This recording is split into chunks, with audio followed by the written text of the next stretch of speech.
സംസ്ഥാനത്ത് 2 പേർക്ക് കൂടി അമീബിക് മസ്തിഷ്ക ജ്വരം കണ്ടെത്തി. മലപ്പുറം കൊല്ലം സ്വദേശികൾക്കാണ് രോഗബാധ. മലപ്പുറം താഴേക്കോട് സ്വദേശിയായ 13-കാരനാണ് രോഗം സ്ഥിരീകരിച്ചത്. ഇന്നലെയാണ് കുട്ടിയെ കോഴിക്കോട് മെഡിക്കൽ കോളേജ് ആശുപത്രിയിൽ പ്രവേശിപ്പിച്ചത്. ഇതോടെ കോഴിക്കോട് മെഡിക്കൽ കോളേജിൽ ചികിത്സയിലുള്ളവരുടെ എണ്ണം 10ആയി. തിരുവനന്തപുരം RCCയിൽ ചികിത്സയിലുള്ള കൊല്ലം സ്വദേശിനിക്കാണ് രോഗം കണ്ടെത്തിയത്. വിവരങ്ങളുമായി കോഴിക്കോട് നിന്ന് ശിവദാസ് കന്മനവും തിരുവനന്തപുരത്ത് നിന്ന് ശാലിനിയും ചേരുന്നു. ആദ്യം ശിവദാസിലേക്ക്. ശിവദാസ്, മലബാർ മേഖലയിലാണ് അമീബിക് മസ്തിഷ്ക ജ്വരം കൂടുതലായി ഇപ്പോൾ റിപ്പോർട്ട് ചെയ്യുന്നത്.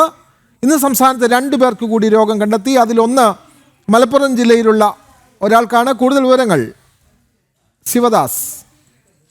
തീർച്ചയായും മലബാർ മേഖലയിൽ വലിയ ആശങ്കയായി അമീബിക് മസ്തിഷ്ക ജ്വരം പടരുന്ന ഒരു സാഹചര്യമാണ് നിലനിൽക്കുന്നത്. നിലവിൽ ഇപ്പോൾ കോഴിക്കോട് മെഡിക്കൽ കോളേജിൽ മാത്രം 10 പേരാണ് ചികിത്സയിൽ കഴിയുന്നത്. ഇന്നും മലപ്പുറം ജില്ലയിലുള്ള ഒരു 13 വയസ്സുകാരന് കൂടി രോഗം സ്ഥിരീകരിച്ചിട്ടുണ്ട്.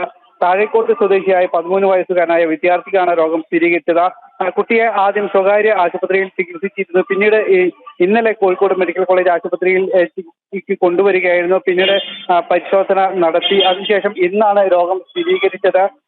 രോഗം സ്ഥിരീകരിച്ച് ഇപ്പോൾ കുട്ടി ICUവിൽ, അതായത് തീവ്രപരിചരണ വിഭാഗത്തിൽ ആണ് കുട്ടി കഴിയുന്നത്.